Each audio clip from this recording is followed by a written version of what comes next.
वाजवा. विठ्ठल माझा माझा माझा माझा माझा विठ्ठल माझा मी विठ्ठलाचा. देवगडला कथा झाली आपली, बरोबर आहे ना. तेव्हापासून हे भजन प्रचलित झालं बरं का. बाबांकडे कथा झाली होती कोणाची, राधेश्याम महाराज, गुजरातकरांचे, राजस्थानचे महाराज. फार गोड कथा झाली होती, तेव्हापासून प्रचलित झालं. नेवासा क्षेत्री आल्यानंतर असं त्यांचं भजन चालू झालं. बाकीचेही गावकरी गोळा झाले. नेवासा क्षेत्राचा पूर्व इतिहास फार सुंदर आहे. समुद्र मंथन जे झालं ऐकताय ना सारे. समुद्र मंथनातून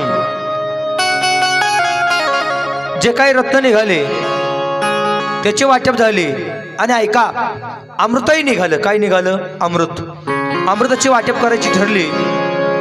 देवतांची असणारी आणि दैत्यांची भांडणं निर्माण झाली. देव आणि दैत्य भांडणं करत असताना विष्णू भगवंतांनी मोहिनीचं रूप घेतलं. आणि मोहिनीचं रूप घेतल्यानंतर तो असा कलश हातामध्ये घेतला आणि सर्वांना सांगितलं, घाबरू नका, मी वाचायचं काम करते म्हटले. देवानं मोहिनीचं रूप घेतलं, जगाचा मालक आहे. आणि जे रूप घेतलं त्याच्यावरूनच नाव पडलं गेलं मोहिनीराज. मोहिनीराजांचं मंदिर आहे पुढे नेवाशाला. म्हणजे पुराणांमध्ये हा वृत्तांत पाहायला ऐकायला मिळतोय. पुराणांमध्ये नेवासा क्षेत्राला मोहिनीराजांची कृपा या ठिकाणी सर घडली. महालया असं या ठिकाणी नाव आहे. आणि त्याच आसऱ्या महालया क्षेत्री, नेवासा क्षेत्री असा एक प्रसंग घडला. भूतो न भविष्यती. एक व्यक्तिमत्व त्यांचा मृत्यू झाला. आणि मृत्यू झाल्यामुळं 4-5 लोकांनी त्यांना उचलून घेतलं आणि निघाले. माऊली आले होते तिथे. 4 भावंड असताना कर्म धर्मसेवकांना असा प्रसंग घडला. जो व्यक्ती गेला त्यांची पत्नी दर्शन घेण्याकरता धावली. कोणाच्या? या संतांचं दर्शन घेतलं. माऊलीचं दर्शन घेतलं आणि माऊलीच्या मुखातून काही सहज शब्द निघाले. माऊली सहज म्हटले, सौभाग्यवती भव, सौभाग्यवती भव. हा शब्द जेव्हा कानावरती पडला त्या स्त्रीच्या डोळ्यातून गळगळ गळगळ पाणी निघायला लागलं. अश्रू अनावर झाले. बाबा तुम्ही म्हणता सौभाग्यवती भव, तुम्हाला माहित नाही का? म्हणजे नाही. अहो म्हटले, माझा पती काही वेळापूर्वी मृत्यू झालाय आणि आता मात्र पतीला अमरधाम मध्ये न्यायचंय. लोकांनी तिकडे चालवलंय. शेवटची जी अलंकार आहेत ती डोक्याला लावली. माऊलीने तर्क असा केला होता, डोक्यावरती कुंकू दिसतोय, हातामध्ये बांगडे दिसत आहे, सौभाग्यवतीच आहे, म्हणून असा आशीर्वाद देऊन टाकला होता. काय? सौभाग्यवती भव. एक बोलू, आपलं कोणी दर्शन घ्यायला आलं का आशीर्वाद देऊन टाकावं, बरोबर आहे का नाही? कोणी आलं तर आशीर्वाद द्यावा. ज्याच्या घरी जेवले ना त्याला आशीर्वाद द्यावा. रात्री आमच्या गीते माऊलींच्या घरी जेवलो, जेवण केलं तर आशीर्वाद दिलाच पाहिजे, आहे का नाही? गणेश बाबा असेल, आम्ही सर्वांनी आशीर्वाद दिला. काय आशीर्वाद काय दिला? आम्ही सर्वांनी आशीर्वाद हात दिला. अन्नदाता सुखी भव. जो अन्न आपल्याला देतो त्याला सुख मिळावं, आशीर्वाद दिला पाहिजे. आणि म्हणून कीर्तनकार, प्रवचनकार, वारकरी, भजनी जेवायला बोलवत जा बरं का. ते काय देतात तुम्ही ऐकताय ना सारे? ऐकताय का? आशीर्वाद देतात. आशीर्वाद दिला. यांनी आशीर्वाद दिला. माऊलींनी सौभाग्यवती भव आशीर्वाद दिलाय. बाबा आशीर्वाद कामाचा राहिलाय का? का बरं? अहो माऊली, माझ्या पतीचं देहावसन झालंय, निधन झाले. निधन या शब्दाचा अर्थ फार गोड आहे. जोपर्यंत जिवंत आहे तोपर्यंत कमवतो धन, जोपर्यंत जिवंत आहे तोपर्यंत कमवतो धन, आणि एकदा की याच्यातला प्राण निघून गेला मग किती जरी असलं तरी निधन. नाही कळलं? हा, कळलं त्यांना धन्य देतो, ज्यांना नाही कळलं जेवण करा.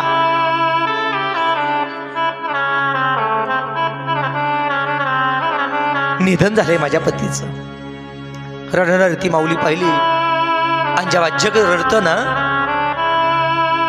संतांना सहन होत नाही, संत कृपाच करतात.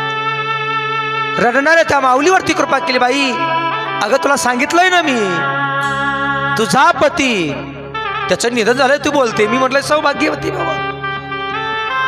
तुझ्या पतीचं नाव काय? बाबा माझ्या पतीचं नाव सच्चिदानंद. सच्चिदानंद नाव तर सच्चिदानंद, आणि असं दुःख का? सद चिद आनंद, तिन्ही काळामध्ये ज्याचा बाध होत नाही ते सद चिद, ज्ञान स्वरूप ते चिद, आनंद सुखरूप, ज्याचा कधी नाशच नाही त्याचा मृत्यू. बाई थांब म्हटले. माऊली पुढे सरसवले. असलेली प्रेत यात्रा जी चाललेली होती थांबायला लावली. खाली ते प्रेत ठेवायला लावलं. माऊली समोर गेले आणि जाऊन सच्चिदानंद बाबांच्या मस्तकावरती हात ठेवला. चमत्कार असा झाला, ज्यांचा मृत्यू झालेला होता, जसा एखादा व्यक्ती झोपेतून उठावं तार दिवशी त्या ठिकाणी असं जागे झाले, आणि जागे झाल्यानंतर आनंद वाटला. ती माऊली हसायला लागली. बाबा बाबा माझा पती जिवंत झाला, बाबा माझा पती जिवंत झाला, बाबा माझा पती जिवंत झाला. बाई अगं तुझा पती सद चिद आनंद आहे, मृत्यूच नाही म्हटले त्याला.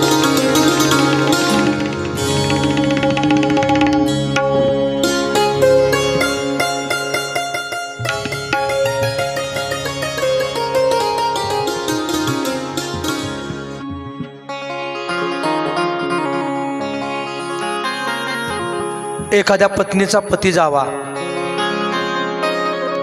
सिरियस असावा, आणि दवाखान्यामध्ये जर पत्नी गेली दाही मोकलून रडते, आणि अचानक डॉक्टरने म्हणावं तुमचा पती कोमात गेलेला पती आता तो कोमातून बाहेर आला, किती आनंद होतो तिला. तोच आनंद कोणाला झाला? थावरे कुटुंबाची सून. थावरे म्हणजे सच्चिदानंद बाबांचं आडनाव थावरे, पण कुलकर्णी पद त्यांना. माऊलींचं आडनाव काय? हा हा धन्यवाद, मी टाळी वाजवतो.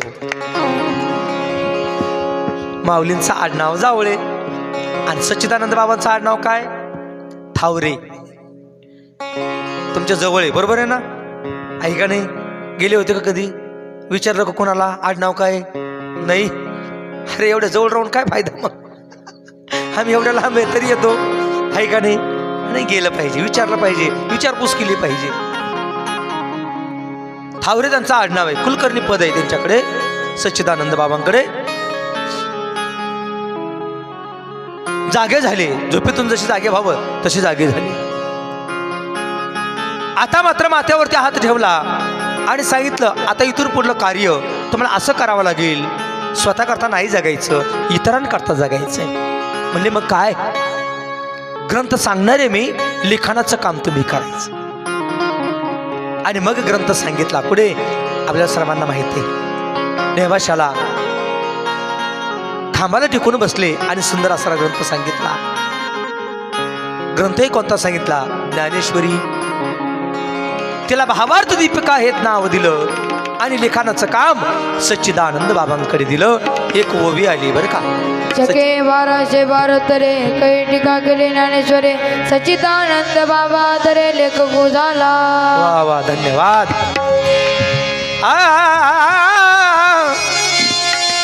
शके 1212 तरे काही टीका केली ज्ञानेश्वरे, सच्चिदानंद बाबा धरे लेखक झाला. सच्चिदानंद बाबा लेखक झाले त्या ग्रंथाचे. असे 2 ग्रंथ आहेत. सांगितले संतांनी आणि लेखनाचं काम इतरांनी केले. तुकोबांचाही गाथा सांगितला तुकोबांनी आणि लेखनाचं काम केलं सदुमऱ्याचे जगनाडे महाराजांनी.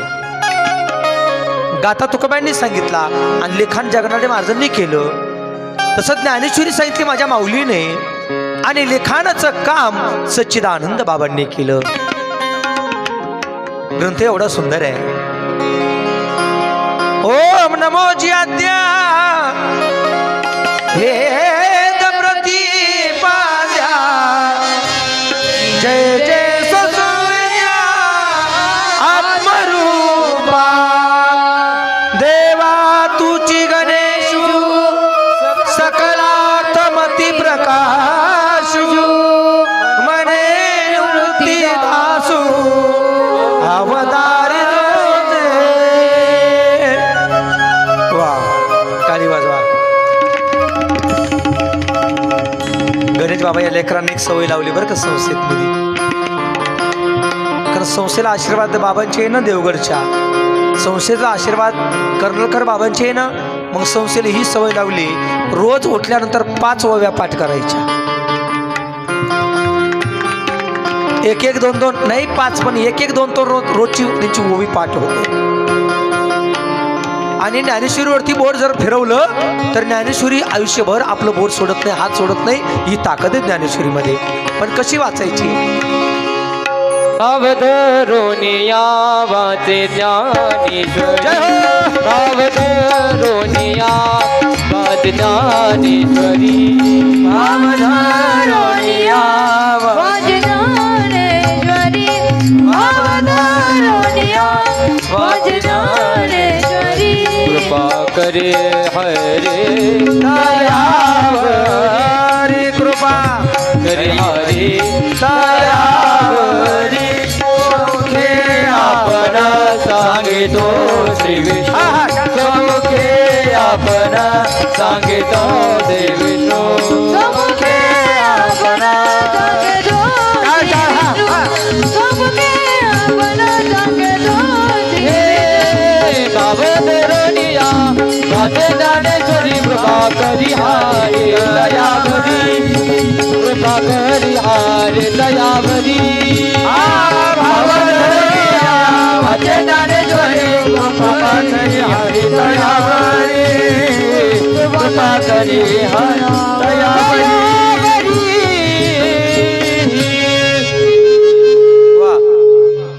भाव धरून या वाचे ज्ञानेश्वरी. कृपा करी हारी तयावरी.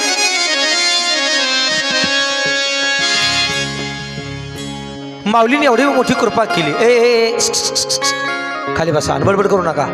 बडबड करायचं असेल मागे जा बरं का. बडबड करायचं असेल तर मागे जा. विक्षेप करू नका कथेमध्ये. एवढी सुंदर लिंक लागली विक्षेप करू नका आहे का नाही. माऊली जरा त्यांच्याकडे लक्ष द्या. काय सांगत होतो मी? म्हणा कथा.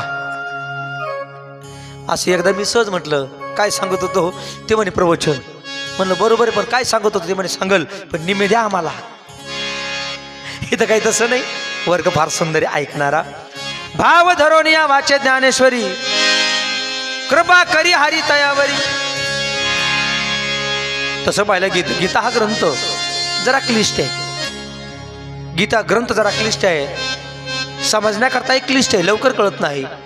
ऊर्ध्व मूलमध्ये शाखम अश्वत्थम प्रावर्भयम छंदांसी यस्य पर्णानि यस्तमेद समेतवीर. आदर्श चोर्धस्य शाखा पुनः प्रवृत्ता विजय प्रमाणा. अथच मुलानुसंतताने कर्मानुबंधीने मनुष्य. आता हे जरा क्लिष्टच आहेत ना ऐकण्याकरता. जरा अवघड वाटतं का नाही. परंतु निवृत्तीनाथांनी कृपा केली ज्ञानदेवांवरती. त्यांना माऊली जगाच्या उद्धाराकरता एक ग्रंथ तुम्हाला लिहावा लागेल, सांगावा लागेल आणि तेवढं कार्य करा. तेवढं कार्य माझ्या ज्ञानदेवांनी केलं. खांबाला टिकून बसले आणि सुंदर ग्रंथ आसरा दिग्दर्शन केला. आता ज्ञानेश्वरी कळणं इतकं सोपं नाहीये. ज्ञानेश्वरीची पहिलीच ओवी ओम नमोजी आद्या वेद प्रतिपाद्या जय जय सुसंविद्या. आत्मरूपा एक माझ्याकडे पळत आलं ते म्हणले महाराज ती एक उभी मला लय आवडली. म्हणले कोणती? म्हणले ओम नमोजी. ओम नमोजी. अरे म्हणलं मूर्खा ते ओमला तर मोजावंच लागतं ना. ते म्हणे ओम नमोजी याचा अर्थ तसा घेऊ नका. ओम नमोजी नमस्कार केलाय. अद्या वेद प्रतिपाद्या जय जय ससंविद्या आत्मरूपा. आत्मरूपाला नमस्कार केला आणि त्याच ठिकाणी परमात्मा पाहिला. अकार उकार मकार तिघांचे एकत्रीकरण या ओम मध्ये आहे. वरती अर्धा चंद्र आहे. अर्धा चंद्र म्हणजे माया आहे आणि वरती असणारा टिंब म्हणजे असणारा परब्रह्म स्वरूप आहे. परब्रह्म स्वरूपाची प्राप्ती करण्याकरता माया छेदावी लागते आणि माया छेदली की परब्रह्माची ओळख होते. तसंही हे परब्रह्म आणि मायेमुळेच जगताची निर्मिती आहे. पहिलं परब्रह्मच होतं पण माया छेदल्याशिवाय परब्रह्म कळत नाही. या मायेचा आणि परब्रह्माचा संयोग झाला म्हणून तर जगताची निर्मिती आहे. एक प्रमाणे पहिले कोठेच नव्हते काही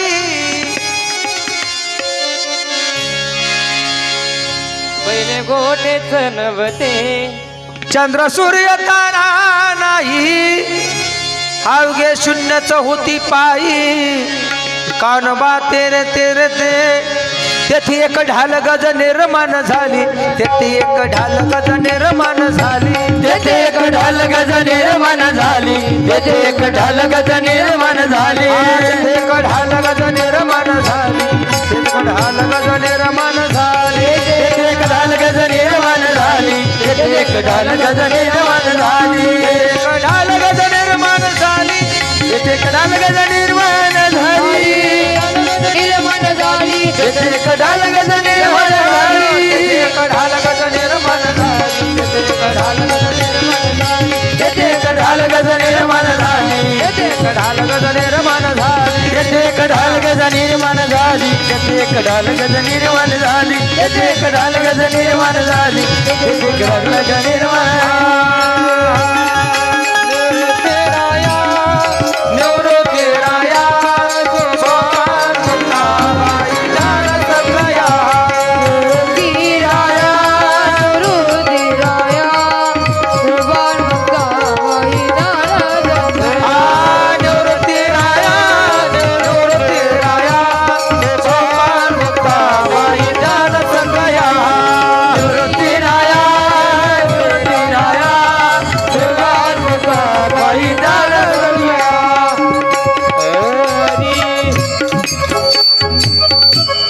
ग्रामस्थांच्या करता एकदा टाळी वाजवा. गणेश बाबा कथा मी बऱ्याच ठिकाणी केल्या बरं का. लई ठिकाणी कथा केल्या पण हे जे खंडोबा वाडीचं आणि या मित्रमंडळीचं आणि ग्रामस्थांचं जेवढं प्रेम आहे मी आतापर्यंत कुठंच पाहिलं नाही. ते कथा ठरवायला त्यांनी मला फोन केला. म्हणे महाराज कथा ठरवायची पण पुढे बोला. म्हणलं बोला नाही तो का म्हणे कसं जसं असेल तसं का. ज्या ठिकाणी प्रेमाचे मंडळी असतात ना तिथे विचारच नाही आहे का नाही. पैसा गौण भाग आहे पण प्रेम हे सर्वात महत्वाचं आहे. आणि या मित्रमंडळीने जे प्रेम दिलंय ना हे अगदी म्हणजे वाखाणण्यासारखं नाहीच अप्रतिम. त्याचे बोलून असर त्याची किंमत मी कमी करू शकत नाही प्रेमाची. बरोबर आहे का नाही. म्हणून मी त्यांना धन्यवाद देतो. ज्ञानेश्वरी हा नावाचा ग्रंथ जगाच्या कल्याणाकरता आहे. तसं पाहिलं गेलं ज्ञानदेवांना 4 मुलं. किती मुलं? काही म्हणतील डोकं फिरलं का महाराज तुम्ही कथा सांगताय. ज्ञानदेवांचं लग्नच नाही तुम्ही म्हणता 4 मुलं. ऐकताय ना सारे. काही काय म्हणतील तुम्ही कथा सांगताय ज्ञानदेवांना 4 मुलं. 4 मुलं कोणते ऐका. माऊलींचं लग्न नाही हे पहिले डोक्यात राहू द्या. बरोबर. पहिला मुद्दा काय माऊलींचं लग्न नाही मग 4 मुलं कोणते. पहिला मुलगा ज्ञानी म्हणजे जगामध्ये जेवढे जेवढे ज्ञानी दिसतात हे सर्व माऊलींची मुलं आहेत. पहिला मुलगा ज्ञानी. मग आता असं आहे बापाचं कर्तव्य असतं मुलाकरता काहीतरी कमवून ठेवावं लागतं. संपत्ती कमावी लागते का नाही. कमावी लागते का नाही. मग ज्ञानीरूपी नावाच्या मुलाकरता संपत्ती निर्माण केली. आसुरी नाही दैवी संपत्ती. कोणती? ग्रंथ सामुग्री. ती ज्ञानेश्वरीच्या रूपानं पहिली संपत्ती निर्माण केली ज्ञानी नावाच्या मुलांकरता. हे लक्षात राहू द्या. तर कसं आहे माहिती आहे का, कधी कधी कथा ऐकताना लोक म्हणतील महाराज काय बोलत होते, माऊलींचं लग्न आणि माऊलींना 4 मुलं. वरच्यावर कथा ऐकू नका, अंतरंगाने कथा ऐका. कथेमध्ये वाचार्थ घेऊ नका, कथेमध्ये वाचार्थ घेऊ नका, गुणार्थ घ्या, लक्षार्थ घ्या. एकाला मी सहज म्हटलं, जयाचे द्वारी सोन्याचा पिंपळ, अंग्याईसे बळ रेडा बोले. ज्यांच्या द्वारामध्ये सोन्याचा पिंपळ आहे हे त्यांना ऐकलं आणि ते म्हणले महाराज आळंदीची वारी कधी जाणार आहे. म्हणलं कार्तिक महिन्यामध्ये. अहो निघाला ना आमच्या बरोबर, माळ नाही काहीच नाही. सचिन दादा ते निघालं आमच्याबरोबर निघालं, आमच्याबरोबर असं हिंडायचं फिरायचं. हां ते काय करायचं माहिती आहे का, दिंडीमध्ये चालताना रथाबरोबर नव्हतंच, ते पुढं असायचं पुढं. आता बऱ्याच वेळा रथाच्या पुढं राहणारे कोण आहे माहिती आहे का, मी मानाचं नाही बोलत, आमचे बाबा म्हणतात, कोण भास्करगिरी बाबा बोलतात, पापाचे कळप. काही लय हसायला आलं, काय झालं हाय का असा काही वर्ग दिंडीत जाणारा पुढं. पण आमच्या दिंडी शिकावी कोणाकडून, आणि 1 नंबर महाराष्ट्रामधली दिंडी कोणाची, आचारसंहिता शिकावी ते देवगड संस्थानकडून. बोतन भविष्यती. कसेही ड्रेस नाही, कसंही वागणं नाही, व्यसन तर अजिबातच नाही, आणि व्यसन असेल तर प्रवेशच नाही. हे शिकण्यासारखं आहे ते देवगडाकडून. ऐका नाही, देवगड देवाचंच गड आहे म्हणून देवगड. काही काही ठिकाणी अवघड होऊन जातं. ते दिंडीत आलं, आळंदीमध्ये गेलं, प्रवेश फेरी मारायला लागलं. ते म्हणले महाराज तो पिंपळ कुठे. म्हणलं कोणता. तुम्ही नव्हते म्हणले का, सोन्याचा पिंपळ, सोन्याचा पिंपळ, सोन्याचा. म्हणलं हा काय सोन्याचा पिंपळ आहे, सुवर्ण पिंपळ. ते म्हणले महाराज किती खोटं बोलता राव तुम्ही. म्हणलं झालं काय, तुम्ही तर म्हटले सोन्याचा पिंपळ आहे, तो कसला सोन्याचा पिंपळ आहे, ते पानं तर साध्या झाडाप्रमाणेच. म्हटले कसला सोन्याचा पिंपळ आहे. त्याला म्हणलं वेड्या, ऐकताना वाचार्थाने ऐकलं, गुणार्थ लक्षार्थ जर घेतला असता त्याचा अर्थ काय, जयाची द्वारी सोन्याचा, सोन्याचा म्हणजे सुखाचा. त्या पिंपळाला प्रदक्षिणा मारली का म्हणजे सुख मिळतं, म्हणून सुखाचा पिंपळ आहे असं त्याचा अर्थ आहे. काही काय अभंग लवकर कळत नाही, ते वाचार्थ घेतात. काय झालं माहिती का, ऐका. एकदा एक कीर्तनकार एका माऊलीच्या घरी गेला, आणि घरी गेल्यानंतर त्यांचा मुक्काम झाला. त्याला काही झोप लागेल ना, तुम्हाला हो ताई उशाला काय आहे का. काय म्हटले, उशाला काय आहे का. ती माऊली उठली, ताड दिवशी उठली ना, अशी रडायला लागली. याला वाटलं पहा काय उद्योग झाला बुवा, नव्हती झोप येत ते बरं होतं, पण ही लागली रडायला. म्हणले तुम्हाला हो ताई रडू नका हो, मी खरंच विचारतोय उशाला काय आहे का. तिथं मोठ्यानंच हांबाडा फोडायला लागली. ती म्हणे तुम्ही का रडता. म्हणले बाबा 12 वर्ष होऊन गेले माझ्या उशाच्या लग्नाला, अजून लेकरू नाही बाळ नाही. ते म्हणलं तुझी उशा जाऊन दे खड्ड्यात तिकडं. ती उषा नाही, तिने काय घेतला, वाचार्थ घेतला. घ्यायला पाहिजे होता लक्षार्थ. नाही कळलं पुन्हा सांगतो. एकाला डसलं कुत्रं गणेश बाबा, आणि ते कुत्रं डसल्यामुळं बळबळ रक्ताची धार. ते म्हणले का हो खरं सांगा ना. हां कुत्र्याचं इंजेक्शन कुठं. समोरचा म्हटला कुत्र्याचं इंजेक्शन मांजरीला. त्यानं पुन्हा विचारलं बाबा टिंगल नका ना करू, कुत्र्याचं इंजेक्शन कुठं. म्हणले कुत्र्याचं इंजेक्शन मांजरीला.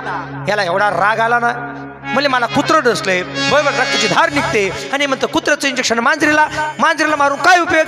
याला मागे पुढे पाहिलं, ताड दिवशी कानामागे ठेवून दिले. दोघांचं भांडण पेटलं. तिसऱ्यामध्ये आला, झालं काय. हा म्हटला मी याला विचारतोय कुत्र्याचं इंजेक्शन कुठं. त्यानं त्याला सांगितलं, म्हणले मी बरोबर बोलतोय, कुत्र्याचं इंजेक्शन मांजरीला. त्याच्यामुळेच भांडण वाढले. म्हणजे कुत्र्याचं इंजेक्शन मांजरी नावाचं गाव आहे, ते मांजरीला नाही मारायचं म्हटले. नाही कळलं पुन्हा सांगतो. एक चोर बागलाण तालुक्यात गेला. बागलाण भाषा वेगळी, सटाण्याकडे. गाडीमध्ये बसलो, गाडी बरीच लांब गेली.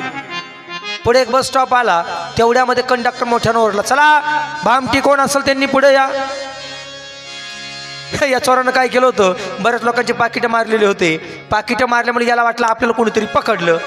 तो कंडक्टर गेला म्हणजे कंडक्टर साहेब आतापर्यंत मला काय कोणी काही पकडलं नाही, पण तुम्ही पकडले, हे पाकिटं घ्या, पण मला काय मारू नका बुवा म्हटले. गाडी साईडला उभी केली. साऱ्यांना मला अरे पाकिटं पहा. साऱ्यांनी पाकिटं पाहिले, बरेच जणांचे पाकिटं मारलेले होते. असा बदाडला, असा बदाडला, असा बदाडला, नाका तोंडातून रक्त येईपर्यंत बदाडला. तो म्हणला ते बाकीचं जाऊ द्या, मार मी किती खाईल, पण मी चोरी केली, मी भामटा आहे हे तुम्ही कशाहून ओळखलं? म्हणले भाऊ, ह्या बागलाण तालुक्यामध्ये पुढे बामटी नावाचं गाव आहे आणि म्हणून मी आवाज दिला, चला बामटी कोण असेल त्यांनी पुढे या. म्हणजे काय मी तुला बोलवलं नाही, विनाकारण मार खावा लागला. कशामुळे? कशामुळे? वाच्यार्थ घेतला म्हणून. काही काही वेळा वाच्यार्थ घ्यायचा नसतो. ज्ञानदेवांना 4 मुलं झाले, गुणार्थ घ्या किंवा लक्षार्थ घ्या, वाच्यार्थ नका घेऊ. 4 मुलं कोणती? पहिला मुलगा तो ज्ञानी. आपण सर्व ज्ञानी हे ज्ञानदेवांची मुलं आहे आणि जो जो ज्ञानेश्वरी वाचतो ना तो ज्ञानदेवांचा मुलगा आहे बरं का. ऐका, ज्ञानेश्वरीमध्ये काय आहे? काही काही लोक म्हणतात ज्ञानेश्वरीमध्ये काय आहे. मी ते हे सांगतो, ज्ञानेश्वरीमध्ये काय आहे हे विचारण्यापेक्षा हे विचारा की ज्ञानेश्वरीमध्ये काय नाही हे विचारा. प्रत्येक गोष्ट ज्ञानेश्वरीमध्ये आहे. ऐका ना मायबाप, विज्ञानाचे शोध सुद्धा ज्ञानेश्वरीमध्ये आहे. गडळाचा शोध पहिला ज्ञानेश्वरीने लावलाय. उपजे ते नासे नासिले ते पुनरपी दिसे, हे घटिका यंत्र दैसे परिभ्रमेगा. घटिका यंत्र म्हणजे घड्याळ. जे चित्र उमटे मनोमय पट भाटे. अशा प्रकारे अनेक प्रकारचं चिंतन हे ज्ञानेश्वरीमध्ये आहे. आणि गुरुवर्य नारंगी महाराज सांगायचे की बाबा ज्ञानेश्वरी हा ग्रंथच या ठिकाणी महान असा ग्रंथ आहे. असा तो ग्रंथ दिग्दर्शन करण्याचं काम माझ्या माऊलीने केलं, म्हणून माऊलींचे फार मोठे उपकार या ठिकाणी असणार आहेत. लिखाणाचं काम माझ्या सच्चिदानंद बाबांनी या ठिकाणी केलं. टाळी वाजवा.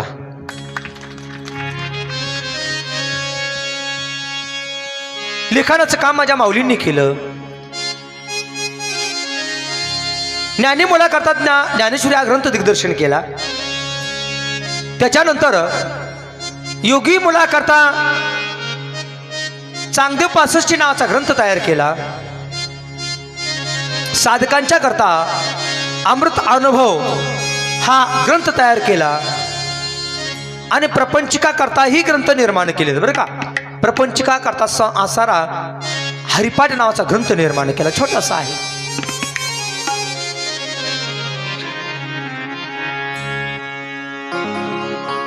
या ठिकाणी आपले आदरणीय या संत कथेस ज्यांची भेट आहे, आमच्या आदरणीय राजाभाऊ काळे नगरसेवक, टाळी वाजवा त्यांच्याकरता. जालूभाऊ गवळी नगरसेवक आहेत, त्यांच्याकरता टाळी वाजवा. तुम्ही टाळी वाजवायची हायगई करू नका. संभाजीजी धोत्रे नगरसेवक आहेत, त्यांच्याकरताही धन्यवाद. स्वप्नीलजी मापारी आपण यालात, धन्यवाद. आणि आदरणीय डॉक्टर साहेब राहुलजी चव्हाण नगरसेवक आपण आलात, या सर्वांकरता टाळी वाजवा. आणि ही मान्यवर मंडळी या कार्यक्रमासाठी येतात, संत चरित्र श्रवण करतात, त्यांचा सत्कार या ठिकाणी असणारं 2 मिनिटं करायचं आहे. आपल्या मंडळाला मी विनंती करतो, ग्रामस्थांना विनंती करतो, त्यांचा सत्कार करण्याकरता ग्रामस्थांनी इकडे यायचं आहे. चला आपण चला सत्कारासाठी चला.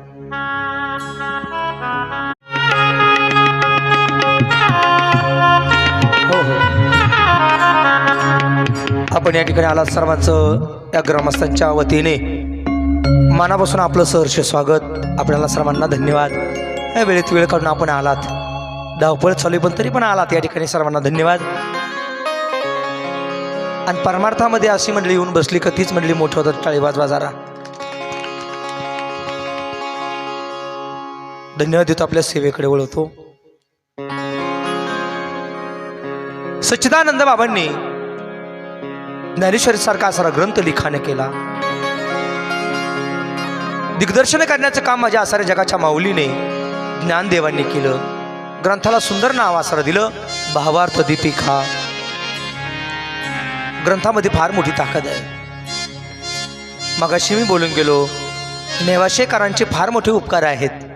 एवढे मोठे उपकार आहे, जगाचं जीवनसूत्र हे नेवाशेकरांच्या त्या ज्ञानेश्वरीच्या हातामध्ये आहे. आणि एवढी मोठी ताकद ही नेवाशेकरांची आहे.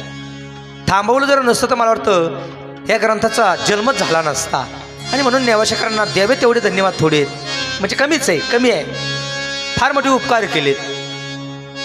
ज्ञानदेवांना त्या काळामध्ये 15 ते 20 दिवस सांभाळण्याचं काम हे नेवासेकरांनी केले.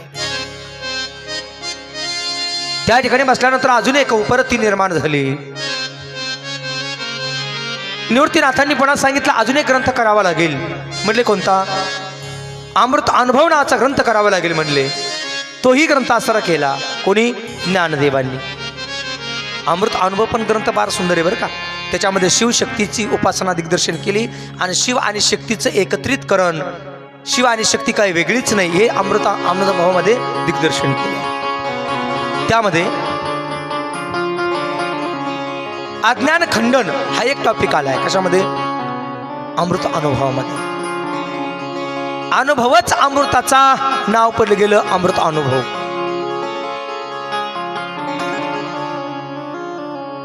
त्या अमृत अनुभवामध्ये एक ओवी फार सुंदर दिली बरं का. दर्पणीचे दिसे.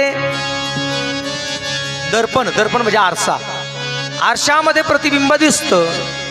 आरशामध्ये दिसलेलं प्रतिबिंब खरं की खोटं? सर्व तज्ञ म्हणले आहात. आरशामध्ये दिसलेलं चित्र किंवा आरशामध्ये दिसलेलं प्रतिबिंब खरं की खोटं? चला बोला. खाली बसलेली म्हटले बोला, खरं की खोटं? हा, कसं आहे? काय झालं? आरशाकडे पाहिलं आणि आरशाकडे पाहिल्यानंतर हा म्हणायला लागला जरा भूकच लागली. हातामध्ये जेवण घेतलं, स्वतः न खाता आरशाला खाऊ घातलं. पोट भरेल का? पोट भरेल का? पोट भरू शकत नाही. बरोबर आहे का नाही? आता पुन्हा बोलतो. आरसा जर फुटला, पडला खाली, 100 तुकडे झाले आणि आपण त्याच्यामध्ये मुग जर पाहिलं तर किती तुकडे? आपलं मुंडके किती दिसतात? किती? 100. मग आपण 100 आहे का? आपण 100 नाही, आपण एकच आहे. आपण एक हे आहे प्रतिबिंब आणि 100 जे तुकड्यामध्ये आपण जे दिसलोय हे आहे प्रतिबिंब. बरोबर आहे का नाही? शास्त्राचा विचार असा आहे, बिंबामुळे प्रतिबिंब दिसतं. ऐका, बिंबामुळे प्रतिबिंब दिसतं. शास्त्र याही पलीकडे दिग्दर्शन करतं. दिसायला प्रतिबिंब खरं वाटतं पण ते खरं नाही का? ज्या अर्थी 100 मुंडके दिसले याचा अर्थ दिसायला दिसतंय पण ते खरं नाहीये. भूक जर लागली तर आपल्या स्वतःला जेवण करावं लागेल. बरोबर आहे का नाही? आरशाला कितीही जेवण जरी घातलं, चहा जरी ठेवला ना आरशापुढे, चहा काय आरसा पिऊ शकत नाही. त्याच्याकरता आपण प्यावा लागेल, तेव्हा आरशातलं प्रतिबिंब चहा पिईल. या सुंदर उपमा त्याच्यामध्ये दिल्यात. कशामध्ये? त्या अमृत अनुभवामध्ये. पुन्हा काय दिग्दर्शन केलं? म्हणले ज्वाळा आणि अग्नी. अग्नीपासून ज्वाळा काय वेगळा नाहीच आहे. अग्नीपासून ज्वाळा काय वेगळा नाहीच आहे. पुन्हा एक असं सुंदर उदाहरण सांगितलं. काय म्हणले? समुद्रामध्ये लाट तयार झाली. लाट फक्त नाव वेगळं आहे पण समुद्रातलं पाणी आणि लाट हे काय वेगळं नाही. तद्वत्याप्रमाणे परमात्मा हे बिंब आहे आणि तुम्ही आम्ही दिसतो हे प्रतिबिंब आहे. प्रतिबिंब म्हणजे तुमचा आमचा नाश होतो पण परमात्म्याचा नाश होत नाही. हे अमृत अनुभवामध्ये दिग्दर्शन केले. फार मोठे उपकार केलेत. कुणी? ज्ञानदेवांनी. पुढे ज्ञानदेवांनी नेवाशामध्ये या ठिकाणी अनेक प्रकारचे चमत्कार करून नेवाशावरून निघाले. आता अलंकापुरीला आसरे गेले. असाही एक इतिहास आहे. असंही काय आहे? दांडेकर मामांनी सांगितलंय की म्हणले जाता जाता त्या ठिकाणी आमच्या परिसरामध्ये नान्नज नावाचं गाव आहे. नान्नज तुम्हाला तिथं जाऊन त्यांनी मुक्काम केला. आजही तिथली कमीत कमी बरीचशी एकर जमीन ही ज्ञानदेवांच्या नावेच निघते. काही लोकांनी आता तिथं घरं बांधले.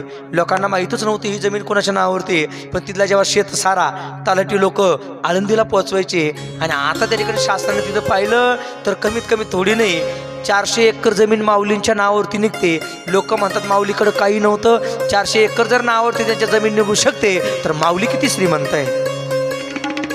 किती एकर आहे? 400 एकर आमच्या पट्ट्यात. आता ज्यांची घरं आहे ना त्यांना घाम आलेला आहे पण ते शासन म्हटलं नाही जाऊ द्या, लोक राहताय ना राहू द्या म्हटले. फक्त एक शेतसारा द्यावा लागतो बरं का. म्हणून रोजचा नैवेद्य त्यांना अन्नच दुमालाचा पुढे आळंदीला आहे नैवेद्य. त्या अन्नधान्याच्यावर पण तिथे द्यावा लागतो बरं का. जाताना एकटे नव्हते माऊली. ही जे भावंड होते पण जाताना त्यांच्याबरोबर ज्या रेड्याला बोलायला लावलं होतं तो रेडाही संगतीला होता. आणि तो रेडा संगतीला नेत असताना आलं नावाचं गाव आहे, त्या आले गावी त्यांनी असं प्रवेश केला. आणि रेड्याचं मनामध्ये विचार आला, बस आता आपलं जीवन कार्य आपण संपवलं पाहिजे. तसाही रेड्याला शाप होता, तो इंद्र होता. कोण? तो रेडा इंद्र होता. शाप मिळाला होता, म्हणजे जा जड बुद्धीचा प्राणी होशील म्हणून तो रेडा झाला होता. एकच जन्म नाही घेणार म्हटले, तू 3 जन्म घेशील. कधी कधी रेडा होशील, एक जन्म धेडा होशील, आणि नंतर जन्म म्हटले घोडा होशील. घोड्याचाही जन्म त्याचाच आहे, धेड्याचाही जन्म त्याचाच आहे. आणि कधी कधी जर पाहायला गेलं तर रेड्याचाही जन्म तोच आहे, तो इंद्र आहे. मानाचं नाही बोलत मी, आलेलं चिंतन जे ग्रंथामध्ये मी जे वाचलं त्या पुढं सांगतोय. मानाचा एकही शब्द मी सांगणार नाही, ऐका नाही. जे चिंतन आहे ते फार महत्वाचं आहे. आलं गावून निघाले आणि आता प्रवेश अलंकापुरीमध्ये केला. वाटलं होतं काही दिवस निघून गेले, आता लोक चांगलं म्हणतील, पण ऐका ना, तीच पुनरावृत्ती, तीच हालापेष्टा, तोच त्रागा आणि तेच दुःख पुन्हा मागे लागलेलं होतं. जसं काय एखादा व्यक्ती निघाल्यानंतर त्याची सावली त्याची जशी साथ सोडत नाही ना, तसं माझ्या माऊलीच्या मागं हे दुःख लागलेलंच होतं. माझ्या नृत्याच्या मागं खेळण्याचं दुःख चालूच होतं. लोकांचं कसं असतं, आपल्याकडं सुख असेल तर सर्व सहभागी होतात, आणि आपल्याकडं दुःख आलं का दुःखाचा साथी कोणीच नसतो. एक पद आहे, आपण ऐकलं असेल, सुख के सब साथी दुख में ना कोई, सुख के सब साथी दुख में ना कोई, सुख के सब साथी दुख में ना कोई, सुख के सब साथी दुख में ना कोई, सुख के सब साथी दुख में ना कोई,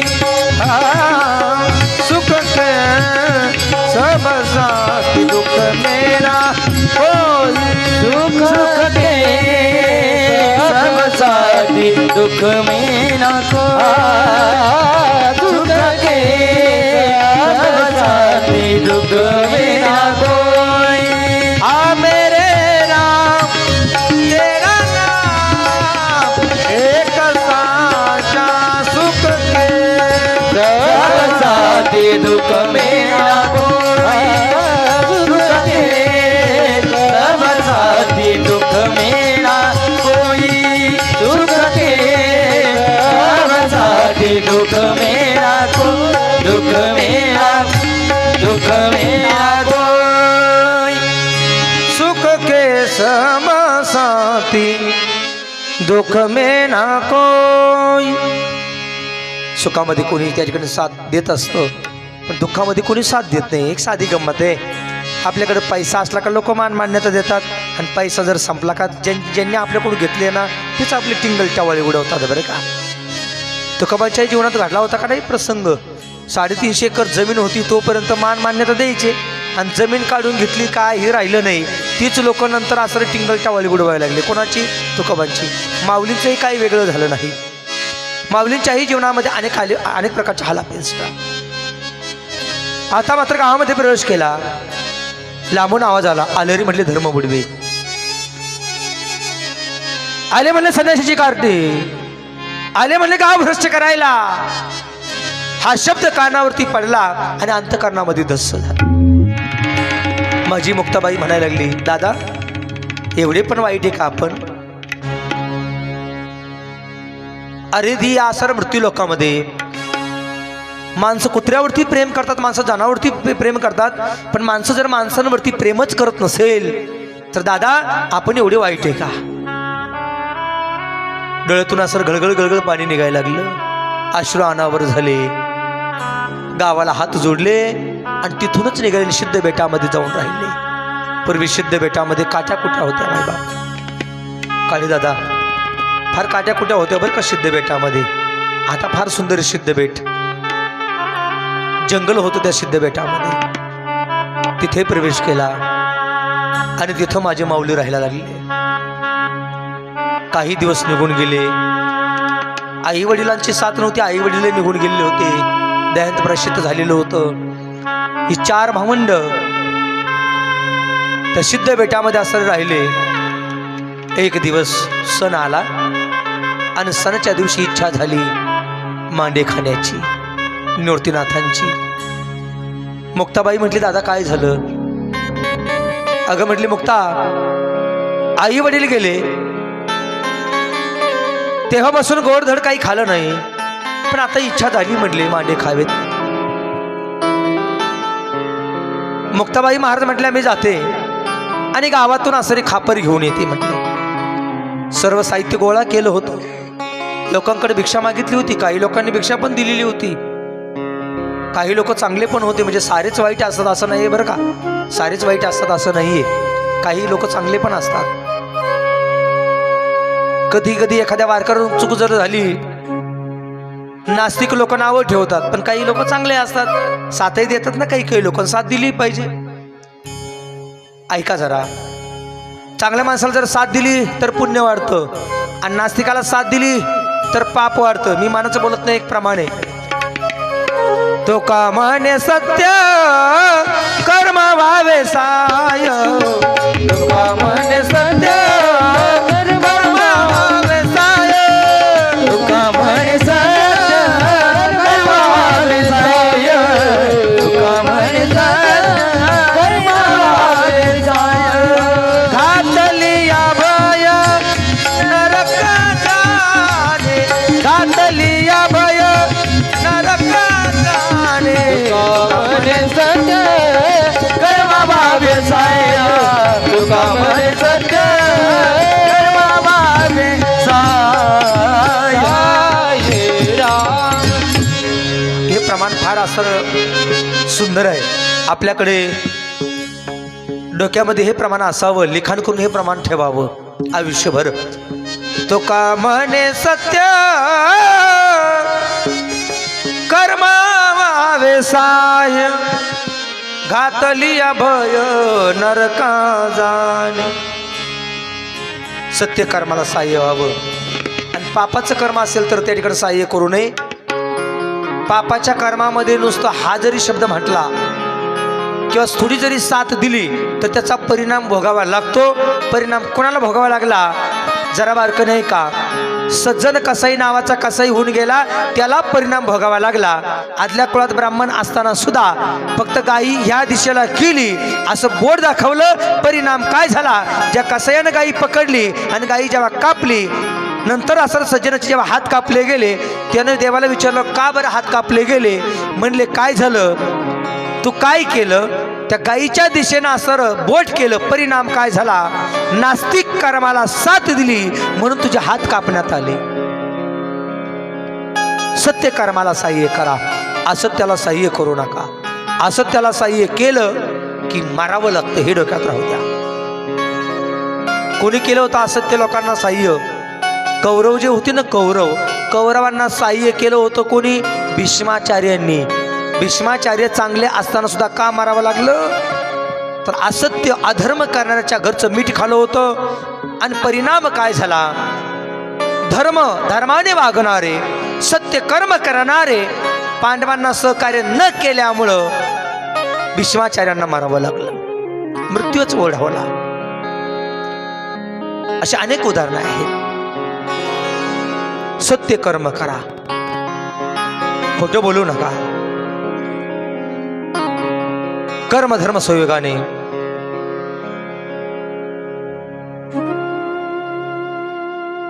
माऊलीच्या बाजूने काही मंडळी बोलायची आणि काही विरोधातही बोलायचे. काहींनी भिक्षा दिली, ती भिक्षा असणारी मधुकरी घरी नेली आणि ठरवलं मनामध्ये, बस म्हणजे आज पुरणपोळीचं असं जेवण करायचं, मांड्याचं जेवण करायचं. आपल्याकडे त्याला पुरणपोळी म्हणतात, पण दादा ते सटाणा परिसरामध्ये ते मांड्याचं जेवण असतं, त्याला खापर लागतं मोठं बरं का. आणि खरी सुगरण त्यांच्या भागात तिला म्हणतात. कुणाला? जिला मांड्याचं जेवण तयार करता येते तिला काय म्हणतात? सुगरण, आहे का नाही? त्या हुशारा असतात. त्या काय करतात माहिती का? पुरणामध्ये पीठ घालतात आणि सुंदर असणारं पोळी तयार करतात, बरोबर आहे ना? तरी मुंडके हलवतात काही काही. पुरणात पीठ नाही, पिठात पुरण. आणि ते एवढं लवचिक बनवतात ना, हातावरती झेलतात आणि हातावरती त्या ठिकाणी ते मांड तयार केलं जातं बरं का. तर मांडण्यासाठी भाजण्याकरता तवाची गरज नाही, त्याला भाजण्याकरता विशिष्ट एक वस्तू आहे ती कोणती तर म्हणजे त्याला खापराचंच भांडं लागतं बरं का, खापराचं. त्या खापराचं भांडं आणण्याकरता मुक्ताबाई महाराज गेल्या. त्या आईला गेल्यानंतर सांगितलं, ताई हो आई, हे का खापर देता का, मांडे भाजायचे. हे का माऊलीला दया आली, अरे लेकरांच्या मागे पुढे कोणी नाहीये, आपण दिलं पाहिजे. हातामध्ये ते असं खापर उचललं आणि दिलं. विसोबा चाटींनी ते पाहिलं, कर्मठ होते, विचित्र होते. त्यांनी जेव्हा पाहिलं लांबूनच धावत आले. कागा म्हटली, संन्याशीची कारटी काय भानगड आहे?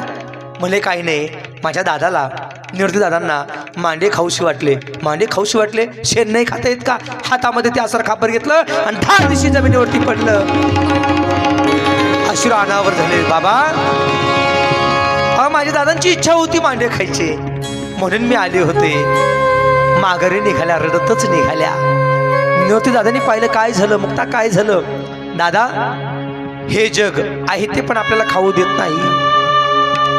विसोबा चाटी म्हटले, अरे संन्याशी असताना आणि तोंडाला चटक लागली म्हटले, असारे गोड धोड खायची लाज वाटत नाही का? शब्द हृदयाला लागला. परंतु दादाची इच्छा आहे ना. ज्ञानदेव म्हटले, दादा तुम्हाला खायचेत ना मांडे, मी ते खापर घेऊन येतो. खापर आणण्याकरता गावात गेले. विसोबा चाटींना पाहिलं, दादा बाबा एक करा ना, माझ्या दादांना मांडे खायचे, इच्छा झाली. विसोबा चाटी आसारा घोड्यावरती बसलेला होता. घोड्यावरती बसलेल्या विसोबा चाटीच्या आसाऱ्या पायामध्ये बूट होते, चामड्याचे. बुटा सकट लात मारली, 10 दिवशी जमिनीवरती पडले. माई बापा आई म्हणून हंबारला फोडला आणि माघारी फिरले. माघारी फिरल्यानंतर जी आसारी सिद्ध बेटामध्ये तयार केलेली झोपडी होती, त्या झोपडीमध्ये प्रवेश केला आणि मायबाप झोपडीचा आसारा ती ताटी लावून घेतली आणि मध्ये हंबारला फोडून रडायला लागले. त्यावेळेस माझ्या मुक्ताईनं पाहिलं, दादा ओ दादा, तुम्ही मध्ये बसलात, जगाने किती त्रास दिला तरी तो त्रास आपण सहन करायचा असतो. दादा रडू नका, दादा पाया पडते. ताटीचा दरवाजा खोला, ताटीचा दरवाजा खोला, ताटी उघडा, बाहेर या. सांगितलं, दादा अहो तुम्ही योगी आहात ना, योग्याने रडायचं नसतं, योग्यानं जगाची माऊली व्हायचं असतं. माऊली हा शब्दाचा उगमच तेव्हा झाला. कधी झाला? हो दादा, तुम्ही ज्ञानदेव आहात, तुमच्याकडे ज्ञान आहे, साक्षात देवच आहात. पण या जगाकरता जसं लेकरानं चूक जर केली ना, लेकरानं किती चूक करू द्या, पण आई मात्र सहन करते ना. जगाची आई तुम्ही व्हा, जगाची आई तुम्ही व्हा म्हणून शब्द वापरला माऊली. तेव्हापासून ज्ञानदेवांना लोक माऊली म्हणायला लागले. माऊली शब्दाचा उगम तेव्हा आहे. सांगले, दादा बाहेर हो या. एक प्रमाण चाललं.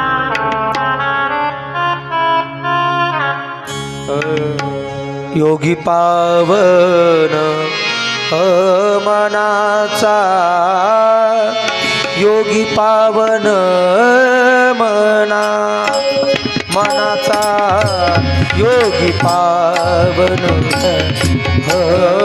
मनाचा, योगी पावन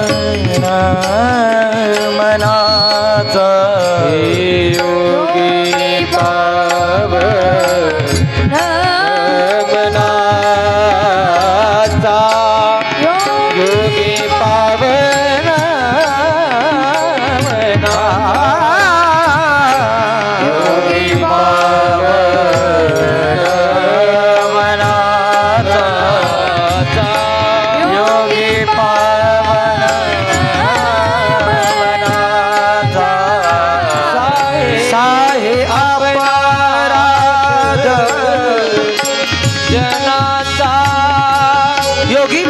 पावन असतो.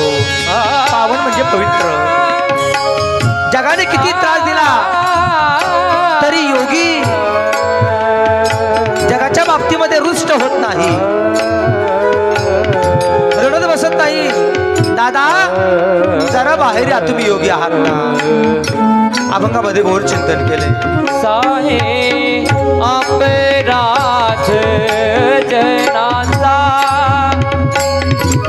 साहे अपराध जनाचा विश्वराजे आदिवनी विश्वराजे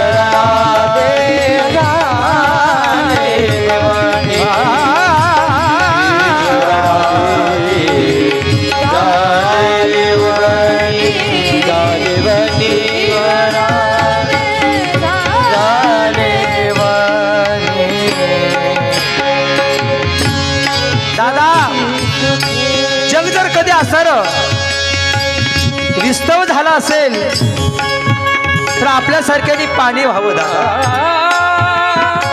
जगाने या तोंडरूपी नावाच्या असर शस्त्राने किती जरी आघात केले तरी आपण सहन करावं दादा एक बोलू का म्हणले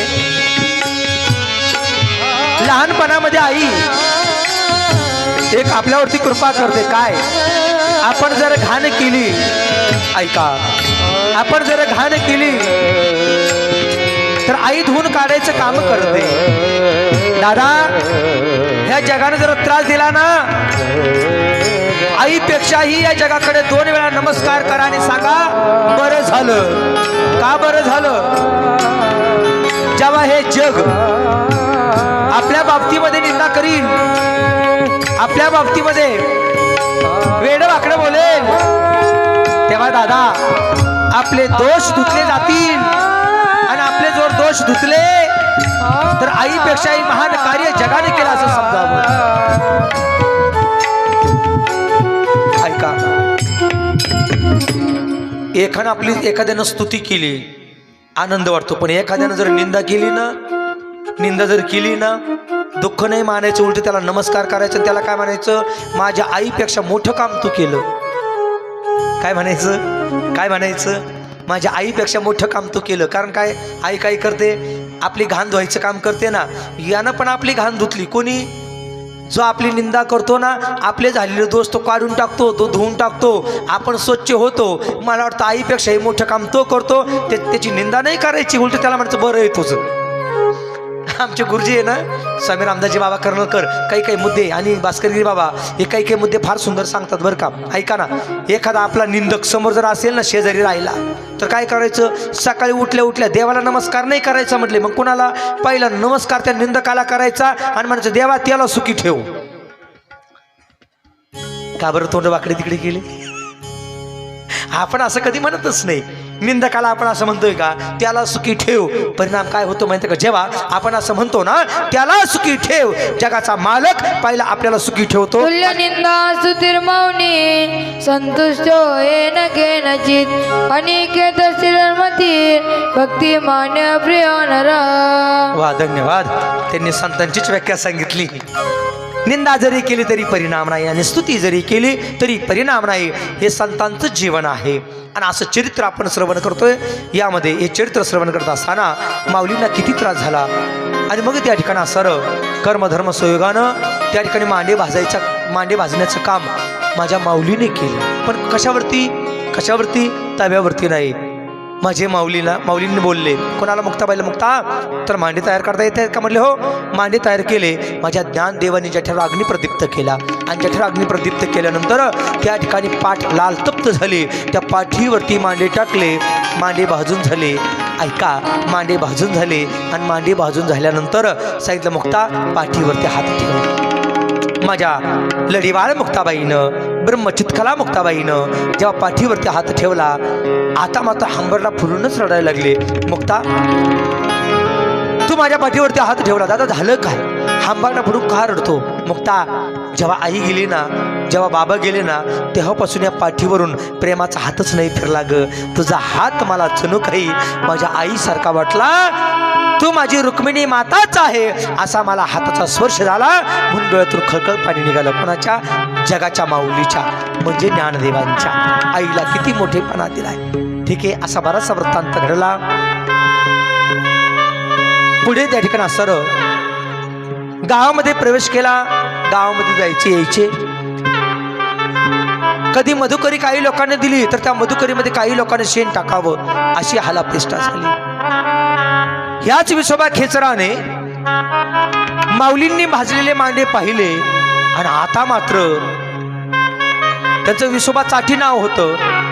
घाबरून गेला. यांच्यामध्ये किती ताकद आहे. पाठीवरती मांडे त्यांनी भाजले.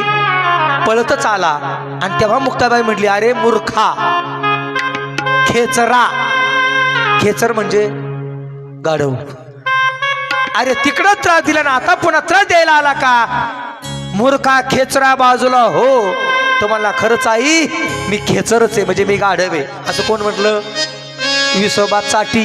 त्यांचं आडनाव होतं चाटी पण नाव पडलं गेलं खेचर. तेव्हापासून त्यांना म्हणायला लागले विसोबा खेचर. माऊली बोलले आता प्रेमाने वागा. आता लोकांना त्रास देऊ नका. म्हणले नाही त्रास देणार. म्हणजे माझं नाव असंच राहू द्या पण मला म्हटले एक मुद्रा शिकवा. म्हणले कोणती. खेचरी मुद्रा शिकवा. आणि योग साधना शिकवली. कोणी. ज्ञानदेवांनी त्या विसोबांना योग साधना शिकवली. त्यांना मुद्रा लागली खेचरी म्हणून नाव पडलं गेलं विसोबा खेचर. दोन प्रकारचा पाठ आहे. तुम्हाला योग्य वाटेल तो या ठिकाणी असायला घ्या. असा अनेक प्रकारचा वृत्तांत अनेक प्रकारचे दृष्टांत तुमच्या पुढे दिग्दर्शन केले चरित्राद्वारे. आता मात्र पुढं ज्ञानदेवांचा असर काही चमत्कार जगाला कळाले आणि मग त्याच ज्ञानदेवांना काही काही लोक मानायला लागले. एक दिवस मनामध्ये असा विचार आला. म्हणले थोडीशी भ्रमंती करावी. भ्रमंती करण्याकरता आपल्याच परिसरामध्ये एक गाव आहे. ऐका. पुंतांबा. या पुंतांबा क्षेत्री आले. दोन प्रकारचं पाठ आहे. म्हणजे कथेमध्ये दोन प्रकारची कथा आहे. वेगवेगळ्या महात्म्यांनी वेगवेगळी लिहिली. मी जी सांगतोय तुम्हाला ही दांडेकर महाराजांनी जी लिहिली त्या भक्तीमध्ये असायला सांगतोय तशी सांगतोय. त्या ग्रंथाचा अभ्यास केलाय तशी सांगतोय मी. वेगवेगळ्या महात्म्यांनी जशी जशी लिहिली तशी असं दिग्दर्शन करायची. ठीक आहे. आपल्या पुंतांबा क्षेत्री आसारी प्रवेश केला. पुंतांबा क्षेत्री आल्यानंतर तिथे एका महात्म्यांचं दर्शन घडलं बरं का. कुणाचं. 1400 वर्षे जगणारे महात्मे. त्यांचं आसर दर्शन घडलं. 14 वेळा काळाला त्यांनी पळवलं होतं. काय नाव त्यांचं. चांगदेव महाराज. इंद्राचा अवतार होता. इंद्राचा. चांगदेव महाराज इंद्र होते आणि इंद्र आसारे हे चांगदेव महाराज. त्यांना समाधान वाटलं नाही. मृत्यू लोकामध्ये आले ब्रह्मप्राप्ती करता. देवालाही वैकुंठ लोकामध्ये समाधान नाहीये बरं का. म्हणून तर एक प्रमाणे ज्या सुखा कारणे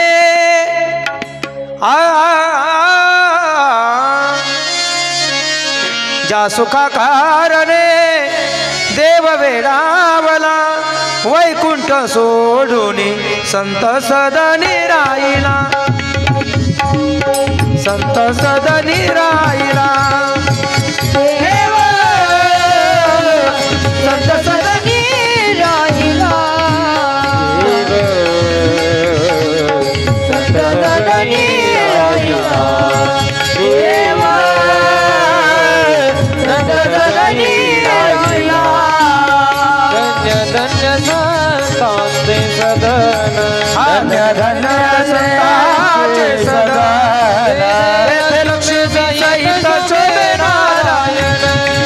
लक्ष्मी सहित शोभे नारायण. सुखा कारणे देव वेडावला. या सुखा कारणे देव वेडावला. संत सदनी राहिला. वैकुंठ सोडून संत सदनी राहिला. राहिला. राहिला. वैकुंठ सोडून संत सदनी राहिला. वैकुंठातून आसरा इंद्राने या मृत्यू लोकामध्ये अवतीर्ण झाले. आणि ऐका इकडे लक्ष द्या. माझ्याकडे लक्ष द्या. 1400 वर्ष तपश्चर्या केली कोणी. या इंद्राने. लहानपणामध्ये दिसायला चांगले होते. ऐकताय ना तुम्ही. दिसायला चांगले होते. आई त्यांना आवडीनं चांग्या म्हणायचे. चांग्या. दिसायला चांगले म्हणून चांग्या नाव पडले गेले चांगदेव महाराज. असे ते चांगदेव महाराज यांच्याकडे असारा माऊली आले. मुक्ताबाई आले. सर्व आले. त्यांनी ते एक हाड उचललं. सर्वांवरती ओळून टाकलं. प्रसंग काय घडला, तिथं सर्व माणसं जिवंत झाली. जिवंत झाल्यानंतर प्रसंग असा घडला, म्हटले थांबा थांबा, तिकडंच थांबा.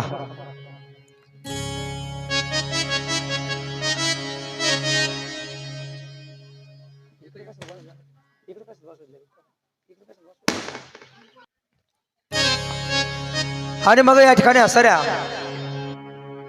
चांगदेव महाराजांची भेट घेतली. म्हणजे तोपर्यंत समाधी उत्थान पावलेली नव्हती. माणसं जिवंत केले. पुन्हा माघारी प्रवेश केला. अलंकापुरीला गेले. अलंकापुरीला गेल्यानंतर चांगदेव महाराजांचे शिष्य ते म्हणले, अरे बापरे, काय ताकद आहे म्हटली यांच्यामध्ये. गुरुजींची समाधी उत्थान पावली. म्हणजे गुरुजी महाराज 4 मुलं आले होते. मुलं शब्द वापरला. आता मुलं होते का? देव होते. ते लहान लहान होते. पण काय चमत्कार, त्यांनी असं मेलेले माणसं, मेलेले जनावर जिवंत केले. म्हणजे पत्र पाठवा त्यांना. पत्र पाठवलं. कोणाला? माऊलींना पत्र पाठवलं. पण पत्र लिहिताना काय लिहावं हेच कळेना. आशीर्वाद लिहावा तर ज्ञानानं मोठे आहेत, तीर्थरूप जर लिहावा तर आपल्यापेक्षा छोटे आहेत, नमस्कार जर म्हणावा समवयस्कर नाही, काय लिहावं? पत्र कोरच पाठवलं.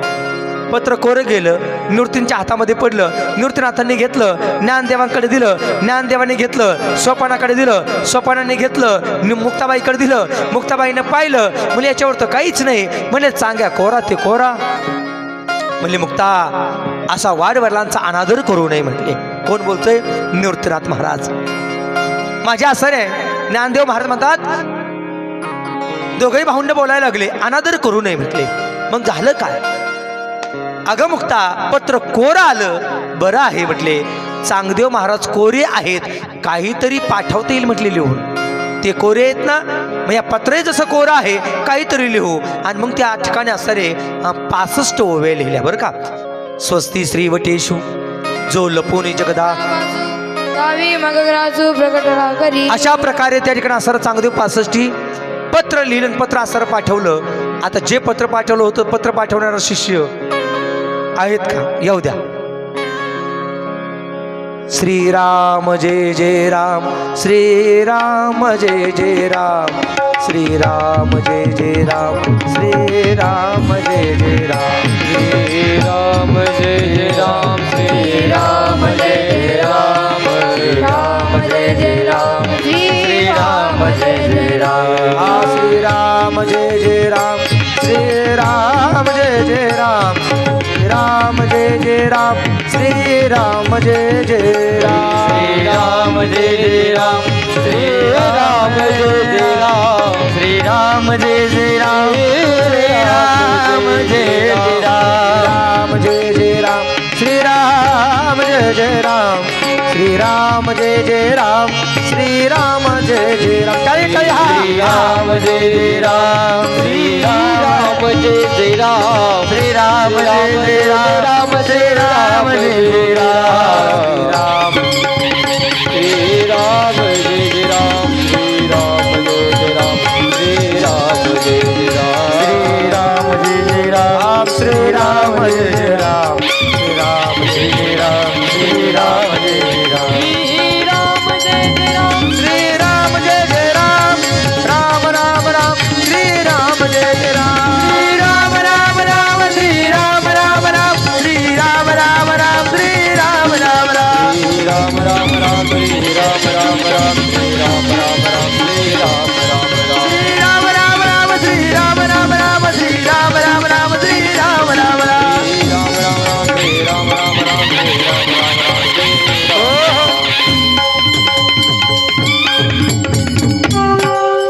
नामदेव महाराज, सोपान दादा, मुक्ताबाई आणि निवृत्तीनाथ महाराज भिंतीवरती बसलेले होते.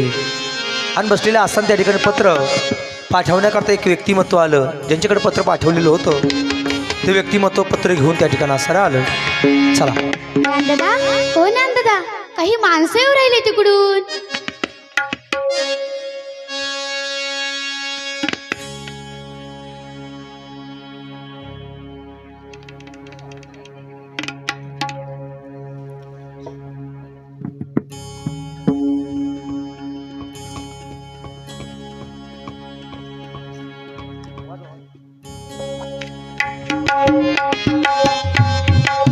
टाळी वाजवा, टाळी वाजवा, सर्वांनी टाळी वाजवा.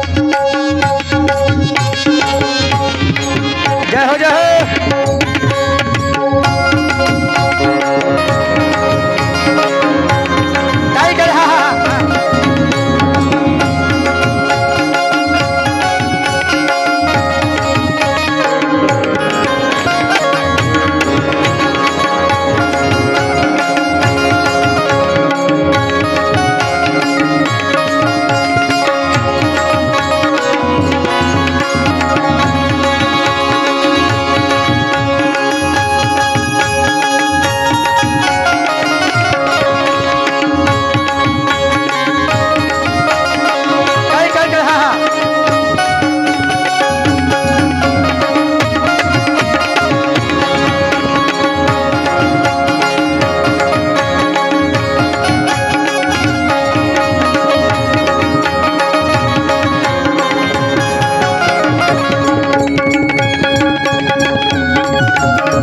महाराजांचे शिष्य.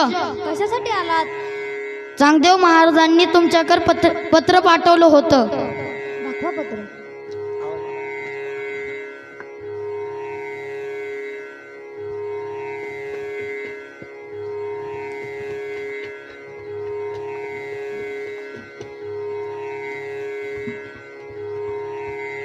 ज्ञानदादा, हो ज्ञानदादा, ह्या पत्रामध्ये तर काहीच लिहिलेलं नाही. चांगदेव महाराजांनी या पत्रामध्ये काहीच लिहिलं नाही. 1400 वर्ष जगणारे चांगदेव महाराज आणि त्यांनी या पत्रामध्ये काहीच लिहिलं नाही. सांगा तर कराच. मुक्ते, असं नको बोलू मुक्ते. ते आपल्यापेक्षा मोठे आहेत. आणि बघ, पत्र कोरं आहे. जसं माणसाचं अंतकरण कोरं असेल तर त्यात पुण्य टाकून आपण त्या माणसाला मोक्ष देऊ शकतो. तसंच जर माणसाचं अंतकरण भरलेलं असेल तर त्याला आपण मोक्ष देऊ शकत नाही. तसं या पत्रात आपण काहीतरी लिहून चांगदेव महाराजांना मोक्ष देऊ. आपण याच्यात त्या 65 ओव्या लिहू. हॅलो संस्थेचे विद्यार्थी ते. ज्ञानदादा, आपण याच्यामध्ये पहिली ओवी लिहू. स्वस्ती श्री वटेषु जोलपुनी जगदाबासु दावी मज ग्रासू प्रकटला करी.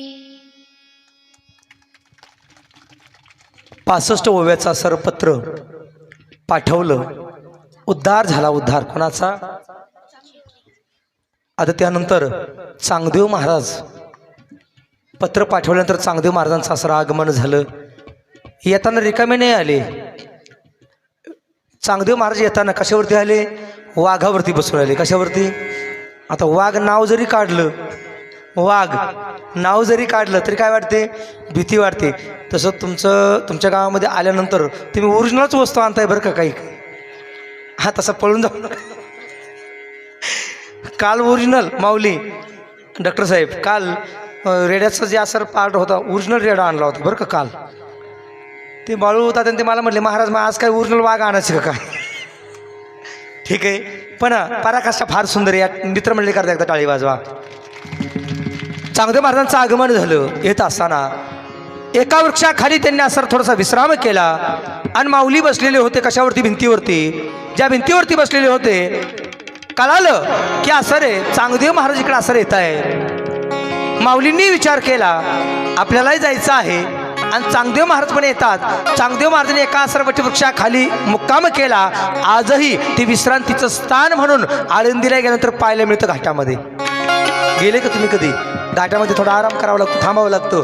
वारकऱ्याला दिंड्या थांबाव्या लागतात का? तिथं चांगदेव महाराजांनी थोडासा आराम केलाय.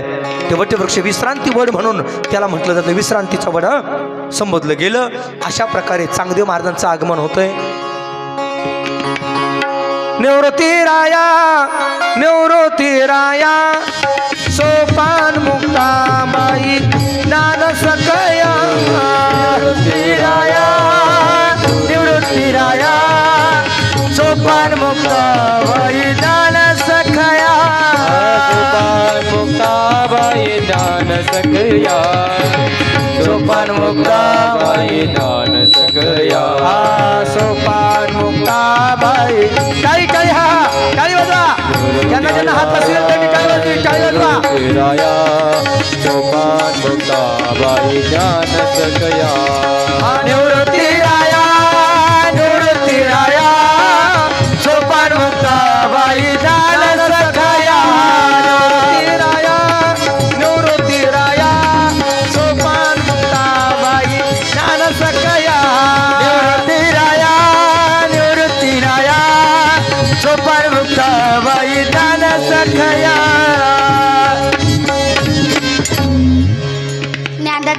ज्ञानदादा, पुढून चांगदेव महाराज आले. त्यांच्यासोबत हजारो शिष्य, वाघ आणि हातामध्ये सापाचं चाबूक पण घेऊन आलेला आहेत. ज्ञानदादा, तू काळजी नको करू मुक्ते. आपण त्यांना भेटण्यासाठी बरोबर जाऊ. ज्ञानदादा, ते तर वाघावर बसून आले. आपण कशावरती बसून जायचं? चल मुक्ते माझ्यासोबत तू पण. भिंती माते, आम्हाला चांगदेव महाराजांना भेटण्यासाठी जायचंय. तू आमची मदत करशील का? चल आपण त्यांना भेटण्यासाठी जाऊ. चालविली जड भिंती हरली चांगयाची भ्रांती. चालविली जड भिंती हरली चांगयाची भ्रांती. मोक्ष मार्गीचा सांगा ज्ञानोबा महाराज. मोक्ष मोक्ष मार्गीचा सांगा रे ज्ञानोबा माझा चालविले जड भिंती हरली सांगयाची भ्रांती चालविले जड भिंती हरली सांगयाची भ्रांती मोक्ष मार्गीचा सांगा रे ज्ञानोबा माझा मोक्ष मार्गीचा सांगा रे ज्ञानोबा माझा चालविले जड भिंती हरली सांगयाची भ्रांती चालविले जड भिंती हरली सांगयाची भ्रांती चालविले जड भिंती हरली सांगयाची भ्रांती चालविले जड भिंती हरली सांगयाची भ्रांती चालविले जड भिंती हरली सांगयाची भ्रांती मोक्ष मार्गीचा सांगती ज्ञानोबा माझा मोक्ष मार्गीचा सांगती ज्ञानोबा माझा मोक्ष मार्गीचा सांगती ज्ञानोबा माझा मोक्ष मार्गीचा सांगती ज्ञानोबा माझा श्री संत ज्ञानदेव महाराज की जय श्री संत ज्ञानदेव महाराज की जय श्री संत निवृत्तीनाथ महाराज की जय श्री संत सोपानदेव महाराज की जय ब्रह्मचित्कला आदिशक्ती मुक्ताबाई महाराज की जय भिंत माझा थांबा. माऊली मी 1400 वर्ष जगलो पण अहंकाराने जगलो. मी वाघावर बसून आलो, तुम्ही निर्जीव भिंत चालवली माऊली. धन्य झालो माऊली, धन्य झालो. मुक्ताबाई तुम्हीच माझा गुरु आणि मी तुमचा शिष्य. चांगदेव म्हणे आजी जन्मालो चांगदेव म्हणे आजी जन्मालो चांगदेव म्हणे आजी जन्मालो चांगदेव म्हणे आजी जन्मालो गुरुपुत्र झालो मुक्ताईचा गुरुपुत्र झालो मुक्ताईचा चांगदेव म्हणे आजी जन्मालो चांगदेव म्हणे आजी जन्मालो चांगदेव म्हणे आजी जन्मालो चांगदेव म्हणे आजी जन्मालो. सर्वांनी वरती हात करून भजन करायचं सर्वांनी.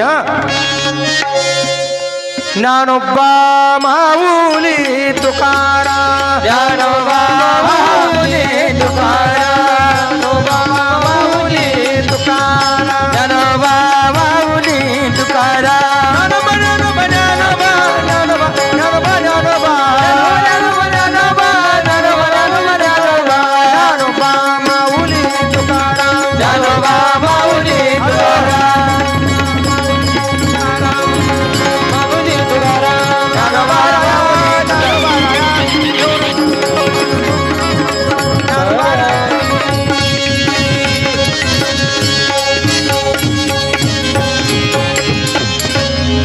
धन्यवाद. अशा प्रकारे या ठिकाणी असणारी कथा आजपर्यंत आपण इथपर्यंत असणारी थांबवायची आहे. काल थोडासा उशीर झाला, कथाच लेट चालू झाली त्याच्यामुळे उशीर झाला.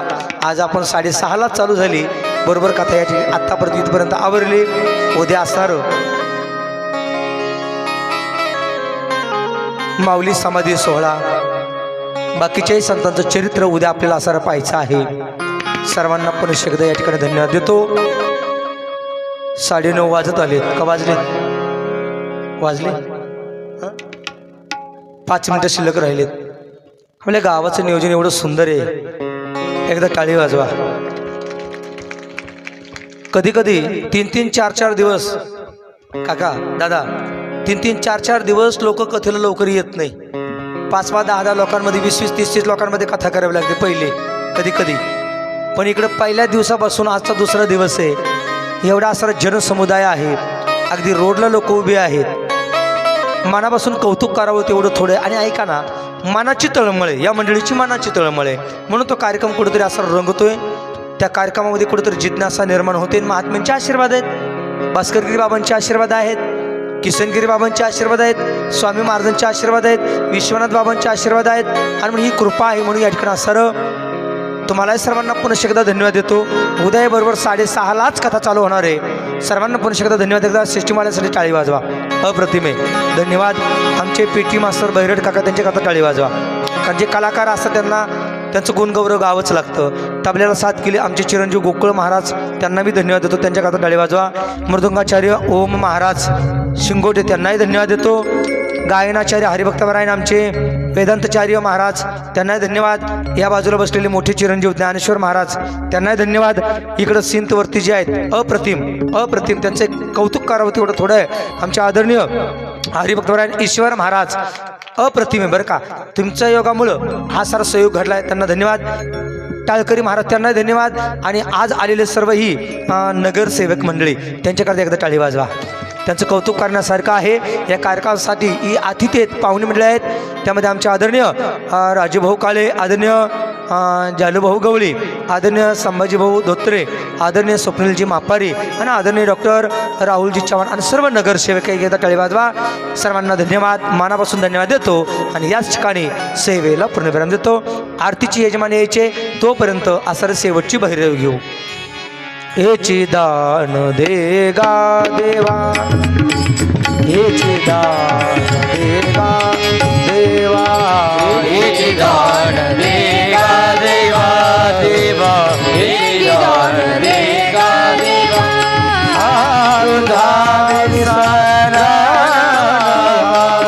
तुझा विसरण व्हावा, गुण गायला गुण गायला आवडे. माझे सर्व जोडी गुण गायला आवडे. लगे मुक्ती धन संपदा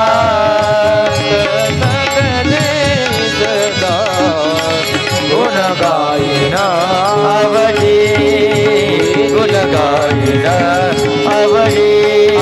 तुका माने गर्भवासी घालावे मासी, तुके घालावे गुण गायला आवडे, आवडे गुण गायला आवडे, आवडे. आपल्याला सर्वांना धन्यवाद धन्यवाद धन्यवाद. चला.